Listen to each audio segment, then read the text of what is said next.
Bom, esse enunciado aborda um assunto que não aparece com muita frequência no Enem e quando aparece os alunos costumam errar bastante, que é a geometria analítica, né? Então ele usou a geometria analítica para modelar um problema em que uma estrada é representada por uma reta no plano cartesiano e um hospital por um ponto, que é o ponto de coordenadas -5 e 5. O que a gente vai fazer é procurar pontos da reta que têm distância em relação a esse ponto -5, 5, que é o hospital, menor ou igual a 5 quilômetros. Na verdade, existem infinitos pontos da reta que têm essa característica. Só que ele listou aí nas alternativas apenas 5. O nosso trabalho, então, é olhar para as alternativas e buscar, dentre esses 5, qual é um ponto da reta que tem distância menor ou igual a 5 km. Bom, para isso a gente vai precisar da equação da reta. Por que a equação da reta é importante?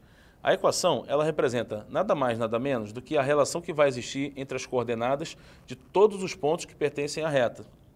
Nesse caso, a equação serve para a gente já eliminar duas alternativas, que são as alternativas A e C, tá?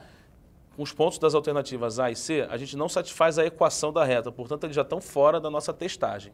Sobram ainda 3 pontos e vamos falar um por um aí, começando pelo ponto 0,4, que a gente marca aqui, né? Quando o x é 0, o y é 4. A distância desse ponto até o hospital é esse traço verde. E repara aqui, com esse traço verde, a gente formou aqui ó, um triângulo retângulo, tá vendo? Sendo que esse cateto tracejado do triângulo retângulo é a distância do ponto P até o eixo Y, que é 5, né? Porque a abscissa desse ponto é -5. Então, esse cateto mede 5 e a hipotenusa desse triângulo é a distância entre P e o ponto 0,4. Como a hipotenusa é sempre maior do que o cateto, com certeza essa distância ficará maior do que 5, o que significa que essa não é a nossa resposta.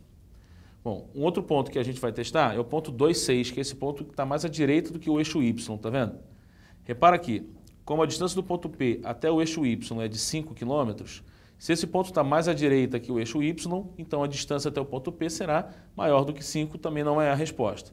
O que sobra para a gente, como resposta, é o ponto -3,1, né? E esse ponto tem até uma distância em relação ao ponto P calculável, mas que a gente não precisa calcular, atenção, né? Que tem um cateto medido 2, outro cateto medido 4, e fazendo aqui o teorema de Pitágoras nesse triângulo, a gente acha que a hipotenusa é a raiz de 20, e raiz de 20, que é menor do que 25, né, é um pouquinho menor do que 5, que por eliminação essa é a resposta. Ainda assim, se você quiser calcular, você pode fechar um triângulo retângulo aqui à esquerda desse traço vermelho, onde os catetos vão medir 2, que é a distância entre o -3 e o -5, e 4, que é a distância entre o y igual a 1 e o y igual a 5. Assim, com esse triângulo retângulo, pelo teorema de Pitágoras, a gente pode calcular essa distância que vai dar raiz de 20. Como raiz de 20 é menor do que raiz de 25, né? Então o resultado aqui é menor do que 5, portanto seria uma resposta correta. Então é isso, né, pessoal? A resposta é a letra B, o ponto -3,1.